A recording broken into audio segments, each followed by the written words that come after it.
आजचा जो बायोडाटा आहे तो एका मुलीचा आहे आणि सर्वात महत्त्वाचं म्हणजे यांना बागायतदार शेतकरी मुलगाचा अर्थ आहे. फक्त अट एकच आहे की तो मुलगा हा सांगली जिल्ह्यातील एका तालुक्यातील असावा. त्यामुळे विनंती आहे कृपया व्हिडिओ पूर्ण ऐका, यांची अपेक्षा पूर्ण ऐका आणि तुम्ही स्वतः किंवा तुमच्या ओळखीचा कोणताही मुलगा जर काही अपेक्षित बसत असेल तर आठवणीने त्यांना हा व्हिडिओ शेअर करा.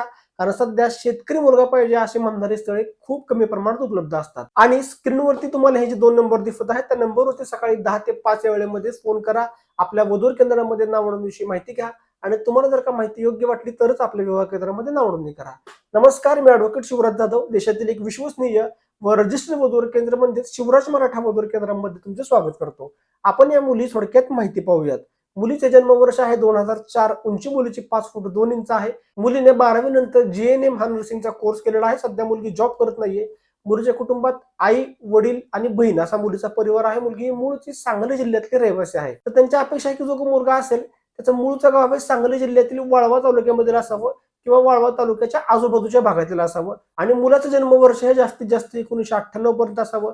मुलगा जर का बागायतदार शेतकरी असेल असंही तळताना चालेल. फक्त तो मुलगा एकुलता एक असावा आणि त्याला 8 ते 9 एकर एवढी तरी शेती असावी. किंवा एखादा मुलगा जर का नोकरी करत असेल असंही तळताना चालेल.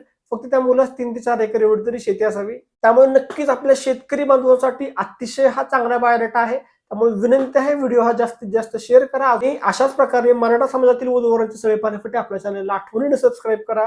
कारण सध्या शेतकरी मुलगा पाहिजे अशी म्हणणारी स्थळे ही समाजामध्ये खूप कमी प्रमाणात आहेत. कारण सध्या तुम्ही आज जर का गावात राहत असाल, गावागावात बघत असाल किंवा तुम्ही कुठेही राहत असाल, मुलींच्या अपेक्षा जर का तुम्ही ऐकत असाल तर आज बहुतांश मुली ह्या समाजामध्ये शिकलेल्या आहेत. मुलींची शिक्षण खूप चांगल्या प्रकारे झालेली आहेत मुलांच्या तुलनेमध्ये आणि त्यातल्या बऱ्याच मुली ह्या जॉब करत आहेत आणि बऱ्याच जॉब करणाऱ्या मुली ह्या पुणे, मुंबई, बेंगलोर, हैदराबाद किंवा अन्य ठिकाणी मुली ह्या जॉब करत आहेत आणि त्या मुली त्या ठिकाणी जॉब करत असल्याने त्या मुलींना गावाकडे आल्यानंतर जॉब मिळेल का नाही याचा प्रश्नचिन्ह आहे. कारण गावाकडे त्या स्किलचे जॉब हे उपलब्ध नसल्याने त्या मुलींची इच्छा असते की आम्ही जे जिल्ह्या ठिकाण आहे ते आम्ही सोडू शकत नाही आणि बऱ्याच मुलांचा असा प्रॉब्लेम झाला की ती मुलं गावाकडे आज वेल सेटल झालेले आहेत.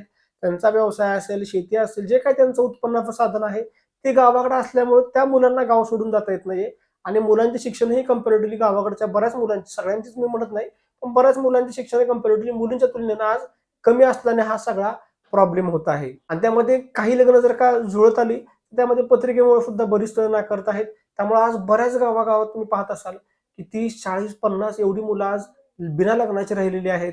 मुलींची सुद्धा आज वय भरपूर वाढलेली आहे.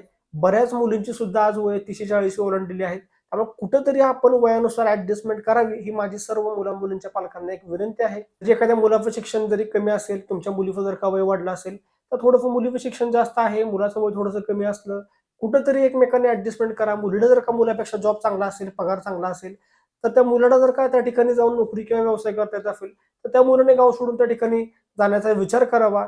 किंवा एखाद्या मुलाचं इन्कम चांगला असेल, एखादा मुलगा गावाकडे राहतोय, त्याचं उत्पन्न खूप चांगलं आहे किंवा त्या मुलाची जमीन चांगली आहे, प्रॉपर्टीची व्हॅल्यू चांगली आहे, मुलगा स्वभावानं चांगला आहे, तर त्या मुलीनं सुद्धा जर का तिची नोकरी कमी पगारची असेल तर त्या मुलीनं सुद्धा घरी जाऊन जर का मुलाच्या व्यवसायात जर का मदत केली तरी नक्कीच एकमेकाला फायदा होऊ शकतो. हे कोणासाठी आहे? ज्या मुलींची वय वाढलेली आहेत किंवा ज्या मुलींचे शिक्षण कमी असतील त्यांनी कुठेतरी ऍडजस्टमेंट केली पाहिजे. पण जी मुलं मुली चांगली शिकलेली आहेत, इंजिनियर असतील किंवा अन्य फील्डमधून ज्या मुलामुलींचं शिक्षण चांगलं झालेलं आहे त्यांना आज ऍडजस्टमेंट करायची गरज पडत नाही. योग्य वयात असाल तर मुली सुद्धा त्यांना आज जास्त ऍडजस्टमेंट करायची गरज पडत नाही. त्यांच्यासाठी भरपूर प्रमाणात आपल्या इथे सुद्धा स्थळं उपलब्ध आहेत. त्यामुळे हे लग्न आहे ते कुठंतरी योग्य वयात, योग्य व्यक्तीसोबत आणि योग्य वेळेत होणं सुद्धा तेवढंच गरजेचं आहे. काळानुसार थोडा आपण ऍडजस्टमेंट करत गेलं पाहिजे. सगळ्याच गोष्टी मिळतील का हे आपण सांगू शकत नाही. दोघं जर का चांगले असतील, दोन्ही कुटुंब जर का चांगले असतील तर नक्कीच तुमच्या मनातल्या सगळ्या गोष्टी तुम्ही लग्नानंतर सुद्धा पूर्ण करू शकता. अजून एक तुम्हाला सांगणं राहील की तुमच्या ओळखीचा कोणीही जर का मुलगा किंवा मुलगी मराठा समाजातील असेल आणि लग्नासाठी एक चांगलं 100% विश्वसनीय वधू केंद्र पाहत असतील आपल्या शिवराज मराठा वधू केंद्राची माहिती त्यांच्यापर्यंत नक्की पाठवा. गेली 12 वर्ष झाली मी या विवाह केंद्राचे काम पाहतोय. मी स्वतः वकील आहे.